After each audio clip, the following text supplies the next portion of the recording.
Саматана манайхаа удаан бичлэгээ хийсэнгүй. Тэгээ таягдгаа бас жоохон буугалах гээд бичлэгээ эхлүүлээ сууж байна. Би бүр борлцсон байгаад яг энэ нэг цагаан бар хоёр ялгагдаж харагдаад нөгөө дээр нэг 5 сарын 31-ний чи хүүхдээ мээр өдөрлөг басахгүй. Тэгээ тэр үед нэг ийм палаж юмсаасан чи яг ингэ борлцчихсан байлээ. Тэгээ гадаа ер нь амар халж эхэлж гин. Тэгээ ер нь хэрэггүй юм бол баг өдрийн цагаар гаралтгүй л болчих шиг. Тэгээ одоо ер нь удахгүй би бас Монгол явах гэж байгаа. Тэгээ гой гиз мэдсэдээд талгаан малгай идэнэ гэж бодохоор бартагдлаадах юм хөдөө явна гэж бодохоор. Тэгээ гой гэрийнхэнтэйгээ хамт сар арай хүрхгүй хугацаанд байж байгаа. Тэгээ буцаад хурж ирнэ. Тэгээ жирэмсний ер нь 32 лоноос лөө 34 билүү. Тэрнээс дэш онгоцон суухыг хордсон билээ. Тэгээ наан тэр хугацаанд багтаад би нэг гиз гинэ нэг цус чанж байгаа юм. Гиз эдмэр санагдаад тэгээд тэрийг унтраал байлаа гэдгийг сая харчлаа. Яа. Сайн нэг усан орсон чинь усан ороод би таслаад тэгээд нэг хоол хийсэн чинь бүр ядарчлаа. Тэгэхгүй. Одоо ер нь нэг юм болчих. Нэг тийм тэр өдөртөө хоолоо хийгээ гэрээ зэрлээ усан орчлээ. Тэр нэг тэр өдөр баг амар амжилттай өнгөрсөн юм шиг мэдрэмж авдаг болсон шин.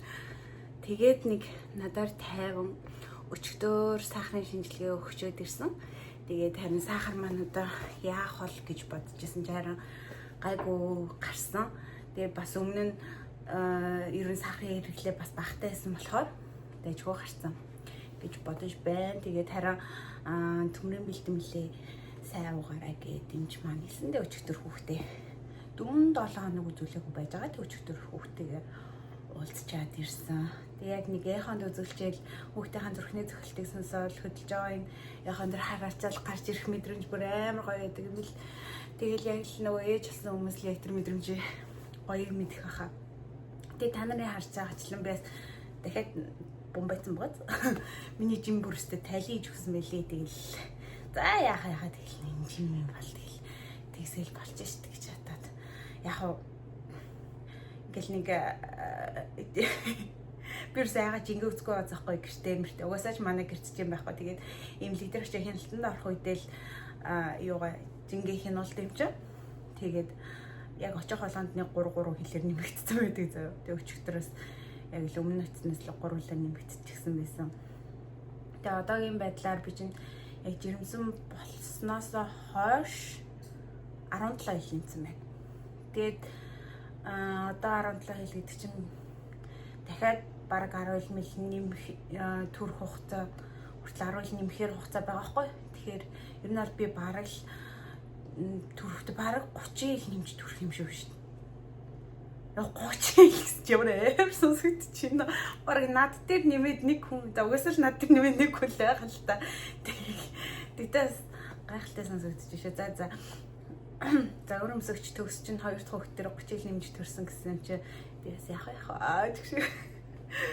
Тэгээд тайдтай байгаа юу ярих чи юу гэхлээр жирэмсний үеийн од надад тохиолдсон сэтгэл зүйн асуудлаасаа ч юм уу те миний биед гарсан өөрчлөлт тэрнээс л надад яаж мэдрэгдсэн тиймэрхүү зүйлийн хатлаар ярилцъя гэж бодъё. Тэгээд өмнө нь ингээд би өөрөө жирэмсэн болоогүй байхдаа ч юм уу те хүүхдээ болоогүй байхдаа ингээд жирэмсний үеийн сэтгэл зүй төрсний дараах сэтгэл готрол ч юм уу тэгэл одоо нөгөө эргэн тойронд хүмүүс ингэж юмсан болсон түүхмөх тиймэрхүү юм яг ингэ сонсож байгаа ч гэсэн яг нэг л надад угаасаа өөр тохиолдог болохоор мэдээж би нөгөө тэр хүн шиг мэдэрч чадахгүй байгаа шүү дээ. Тэгэл би нэг л наалдаж өгөхгүй тэгээд яваад байдаг байсан бохгүй ер нь бол яг ингэ л сонсоод наа жирэмсэн үед ингэхээр ер нь бас тийм байт юм байна да гэд нэг ерөнхийн наад захын ойлголттой. Гэхдээ яг ингэ нөгөө өөрөө биеэр толог болохоор нэг тэрийг тэгэж хож ойлгож ингээл боддгоос аахгүй.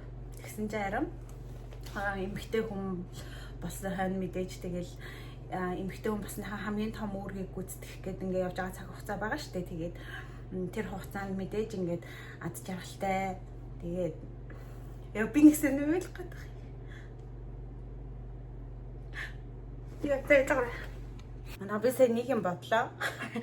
Би ингээд ямар ч тийм ойлгох юм болов байхад яг ингээд нулимс гарчиж байгаа шүү дээ. Хүмүүс нөгөө нэг өөсөөдөө бичлэгээ хийгээд байх юм. Тэгэл та нар яад ингээд бичлэгээ ингээд эхлүүлж тавьчаал. За одоо ингээд нэг ойлаатахыг гэдэг юм гэл нэг тиймэрхүү утгатай рил аваад байдаг шүү дээ. Ер нь л ингээ бичлэг хийх явцдаа бас уйлж бас болд юм биш үү гэсэн яг мэдэрлээ гэх шиг. Тэгээд тэр үйл явдлыг бишээ одоо нөгөө эмэгтэй хүмүүс төрснийхөө том үргийг ингээ гүйцэтгэхтэй явж байгаа шүү дээ. Тэгэхгүй тэр хугацаанд ингээд үнэхээр аз жаргалтай ингээд гой мэдрэмжүүд тэгээ бас ингээл нөгөө нэг бит ингээд өмнө нь гарч байгаагүй ингээд гинтийн өөрчлөлтүүд гарч байгаа болохоор тэрэндээ бас жоохон ингээд шокроод тэрнээсээ болоод бас жоохон эморх тэмхүү асуудлууд айгаа гардыг юм бэ. Яг сайхан юм ярьж мэрэгд залгаж байгаа гэхгүй. Тэгээд тэгээд ер нь бол ингээл хүүхдийнхээ хөдөлгөөнийг мэдрэх тэгээ яхад үзүүл хүүхдгээ хэр том болж байгаа ингээ харах тэр болгоомж ингээл хязгаарч мэдэрч үзэж байгаагүй амар гоё гайхалтай тийм мэдрэмжүүдийн нэг байгаахгүй. За тэгээ нөгөө талаасаа гэх юм бол эхлээд би чинь ажиллаа би чинь одоо нөгөө жирэмсэн болохоос өмнө нэлээд амьдралын идэвхтэй амьдрдагс ахгүй ерөнхийдөө бол өглөө эрт босоод тасглаа юм тэгээд тасглаа ичээд ажилдаа явна. Ажилдаа яваад тарангуудаа шууд фитнестэй яваад хүмүүс бас тасгал заана өөрхөн бэлтгэлээ хийндээ гэртээ ирэнгүүтээ маргааш нэгдэх хоолоо мэрэгдээд идэх хоолтой ингээ бэлдээл ер нь яг ийм рутинтэй дандаа байдаг ус ахгүй тэгээд 7 хоногт нэг амран заримдаа амрахгүй ч юм уу тиймэрхүү байдаг байж байгаа.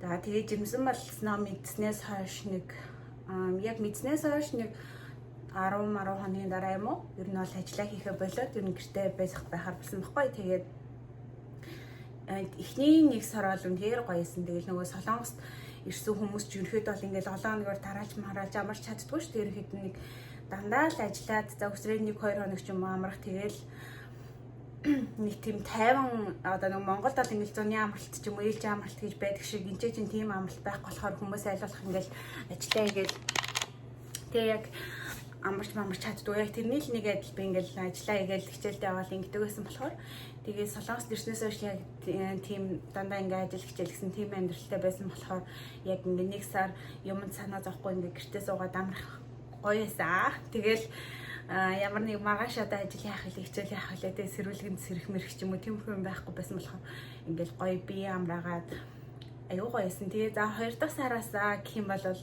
хордлого өгч эхэлсэн. Тэгээ миний хордлого жоохон хэцүү байсан. Тэгээд хордлогондоо жоохон ядраа тэгээд угаасаа гэрээс гарах сонирхолгүй тэгээд юм ч идэх сонирхолгүй бүр хөргөчөө ингээд онгойлгохыг ч хүсэхгүй тэгээд идэх юм бодонгууд дотор мөн хоргоо тэгээд яг хөө тэг бүр өлсөд байж бас болохгүй өлсөд ахаар бүр бөөлжөө тэгээд нэг жоохон юм идээл нэг тиймэрхүү хордлогондоо тэмцэлжсэн сар байсан. Ер нь би бол 2-оос 4 сар хүртлээр нь бол хордлоготой байсан. 3 сар дээр ч гэсэн хордлоготойсэн, 4 дахь сар дээр ч гэсэн хордлоготой байжгаад яг ингээ хүүхдийн хөдөлгөөний мэдрээл ер нь 5 дахь сараас хүүхдийн хөдөлгөөний мэдрээ эхэлж байгаа шүү. Тэгээ тэр үеэс ер нь хордлого ер нь ингээд гинтл байхгүй болчтой билээ.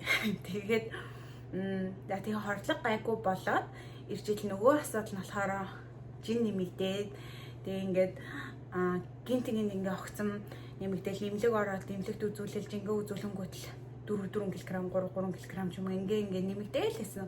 Тэгэл таарах хувцс ч ингээ байхаа болоо. Тэгээд ямар ч таарах хувцсгүй болсон. Тэгэл мэрэгтэй хувцас өмсөд тэгээ шинээр яг жирэмсний хідэн хувцас аваад тэгэл ингээ нүүр мөрөө бодох гэсэн ч нэг сонин бодог шингэхгүй усаар заагаацсан. Тэгэл батг гарч эхлээл нэг тийм ингээл угаасаа л өдөр нэг тийм царай алдаад байгаа юм шиг надад санагдаад байхгүй юу.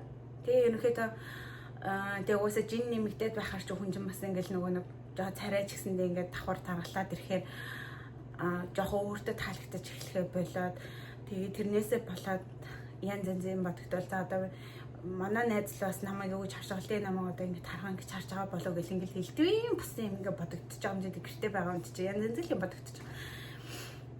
Тэгэл нэг гадуур явах ч хүсэлгүй тэгээл ерөнхийдөө хүнтэй ч ингээд уулзалтах хүсэлгүй тэгээл гэртээ л байж гэж бодоод бараг тэг гэртээ ингээд байгаал гэр орны цэвэрлээ хоолой хийгээд нэг өдөртөө ингээд тэгсгээ байж ивэл бараг ихэмж явах ингээд тэгэл нэг 50 л байж гэж бодогдоод тэг яг фитнестэй яг давхараа явж лээсэн л да. Тэгээд очиод хөнгөн тасгал хийгээд хөнгөн булчингуудаа ажиллуулаад тэгэхээр нэг гайгүй сэтгэл зэрэгцэн нэг бие хөдөлгөөсөө гаргачаар тэгээ бусдаар бол нэг жоохон жин нэмсэндээ ингээд амар мэдээж ингээд би ээж хүн болж байгаа. Тэгээд хүний ингээд жирэмсэн болоо хүн гэж нэмэх нь ойлгомжтой гэдгийг ингээд толгой дотор ингээд ухамсарлаа мэдээд амтлаа цаана л ингээд нэг тийм сонирм юм байгаад заахгүй надаа.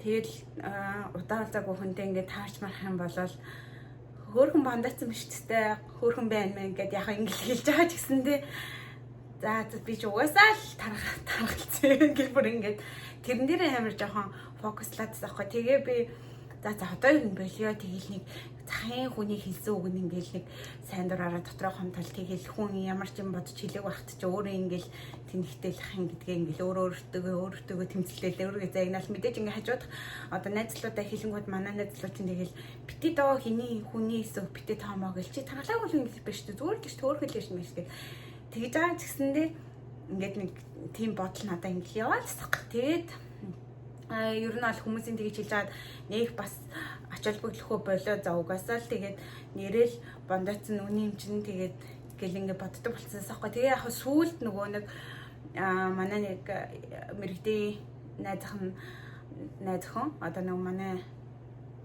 танил гэх юм уу тэгээд тэр охин яг нь мэдээж надад муу санаал ингээд намайг ингээд доош нь хийх гэж хэлээгүй байх л та. Гэхдээ яг тэр үгийг би ингээд тухайд жоох юм зүг хүлээж аваа. Тэгээ араас нь ингээд жоохон ингээд дотор бодогтой байгаадсан байхгүй. Тэгээ би мэрэгдэд хэлэхээр угаасан мэрэгднийг ойлгохгүй маа. Тэгээл бити таа гэл нэг эрэгтэй хүн чинь нэг тиймэрхүү юм ойлгохгүй шүү дээ. Тэгээд бичлэг хийсэн байхгүй. Яагаад гэвэл би Instagram дээр тэгээ бичлэг хийсэн нөгөө нэг надад тэгж хэлсэн юм яа надад тэгж хэлж байгаа би надад ингээд бодогдоод нэг тийм хутгатай рил хийгээ оруулсан байхгүй. Тэгээ яад би тийм бичлэг хийсэн бэ гэхлээр надад бас нэг тэрийг ингэж нэг жоохон дотроос ингээд гадагшлуулах хэрэгцээс нэгдүгээр тий хоёрдугаар болохоор дахиж би хинээс тийм хутгатай үг сонсохыг хүсгээс байхгүй юу. Яг тиймэрхүү утгатай үгийг би дахиж хин нэг нь надад бити хэлээсэ гэсэн утгаар бас тэр бичлэгийг ингэж хийсэн сонсохыг хүсэхгүйсэн болохоор тэгээд бас 3 дугаарт гэх юм бол хин нэг нь жирэмсэн хүнд тиймэрхүү одоо нэг хэдийн муу санаагүй ч гэсэндээ санаандгүй байдлаар одоо үг тиймэрхүү юмд анхаараасаа гэсэндээ бас тиймэрхүү тийм бичлэг хийж оруулсан. Тэгээд яг хуу тэгээд тэрийг хийснийхаа дараа за бас шал димичтэй тэр хүн надад нэг амар муу сансан ч байгааш тэгэл би амар сүрчгэнчүү гэж бодсон ч гэсэндээ тэгтээ ер нь яагаад би хүнээс тийм үү ингээ өөрийгөө имзэглүүлэх үг сонсч бод тэгэл чимөө ингээ дотроо гомдоо яваад тастай зүгээр гарах чил та сайхан гэж ингээ бодсон байхгүй. Тэгээ заахаа тэр асуудал нэг тэгээд өнгөрсөн. Тэгээ дээрс нь жин нэмэхээс гадна ингээл нөгөө нэг суух цай харлах ч юм уу тиймэрхүү бас юмнууд ингээ нэмэгдчихэж байгаа байхгүй. Тэгэл ингээл харангууд сууцаа харсан. Тэг яг одоохондоо нэг адтай минь язралт арай үсээгүй байгаа тэг бити язраасаа гэж бодож л ямар тааж. Тэгээ ерөнхийдөө бол ингээл нэг жирэмсний сарууд маань энэ иймэрхүү сэтгэл зүй мэдрэмжтэй явчихин. Тэгээ би яг бусад хүмүүсийг яг ямар байдгийг сайн мэдэхгүй л юм л да. Надад бол нэг иймэрхүү мэдрэмжтэй байна. Тэгээд би ч нөгөө айлын ганц тэгээд өмнө нь ингээд миний эргэн тойронд яг жирэмсэн хүн гэвэл жирэмсэн хүүхдээ авсан гэвэл манай энд байдаг ойрхон нийлдэг ихч маань байсан юм чинь. Тэгээд тэрнээс өмнө надад тийм нөгөө жирэмсэн хүн байгаагүй болохоор би яг өөрөө ч гэсэндээ жирэмсэн хүнд яаж хандхаа мэддэггүй байсан байхгүй. Тэгээд би тэрийг мэддэггүй гэдгийг ч мэдэхгүй ер нь их тэгээд нөгөө их чинь ингээд карьерлаад одоо яаж ин биний яаж ин одоо яах вэ хөө би ингээд энэ дээр очих уу ч юм уу те хүүхдийн ингээд яах вэ хараад хөө гэдэг нэг тиймэрхүү одоо нөгөө юу айгу баг халамж баг үзүүлсэн юм байна да гэх тэрэндээ жоох ингээд харамсдаг. Тэгээ одоо л яг өөрийнхөө биеэр мэдрээд явж байгаа болохоор тэгээд цааш та тэгэл суралцаал явах бах та гэж бодож байна. Тэгэл одоо нэг хэдхэн сарын дараа хүүхд тэрээ сууж ийн гэж бодохоор хэвөө гой санагдаа. Би ингээд өөрөө хүүхдэд амар хайртай. Тэгээ ингээд хүүхдийг ингээд эрхлүүлээ тэрх айгаа дуртай. Тэгтээ тэгээд нөгөө нэг айлын хүүхдийг бас ингээд хамаагүй тэрвч үнсэл ингээд ах чинь бас эвгүй штэ. Тэнгүүд одоо нэг өөр ингэсэн хүүхдтэй алаад өөр хүүхдийг ингээд хамтлаа тэрвч үнсээ эрхлээлээ ингээд өсгөнө гэж бодохоор надад бол амар гоё санагдчихж байгаа. Тэгээд ингээд янз юм ярих гэхээр ингээд нэг хоолой зангираад тэгээ ингээд нулимс гарах гад байна. За тэгээ таад тэгээ ингээд бичлэгээд бас гол би одоо яг уйлж итгэх юм шиг байна. Тэгээд хэрвээ одоо нэг ийм бичлэгийг үзээд санаандгүй байдлаар ч юм уу тий хин хүнд эвгүй жирэмсэн хүндтэй эвгүй хэлсэн бол бас уучлалт гуйж байгаарэ. Уучлаарай гэд яна найзан тэр үед чам тиймэрхүү үг санагдуулсан бол уучлаарай тийм юм бодож хэлээгүй шүү гэдэг ч юм уу. Ямар нэгэн байдлаар ингээд өөрийгөө тайлбарлаа уучлахгүй ч юм бол мэдээж хүн чинь тэгэл за ойлголоо гэд ингээд ер нь бол тайвширна шүү дээ. Тэрнээс ч тэгэл одоо нөгөө нэг миний тэр хүнд юунд нь гомдтiin тэр чи одоо нэг тийм гомтоор үг юм уу гэдэг ч юм уу тиймэрхүү байдлаар бодохгүйгээр нэг уучлах гуйчвал бас зүгээр байдаг шүү. Хүнд бас нэг тийм гомдол тэгээд үлдээж чинь бас онцгой шүү дээ. За тэгээд тийм байна. Дараагийн бичлэгээр уулзтлаа. Түр баяртай. Тэгвэл найз нь уйлгаад гэж.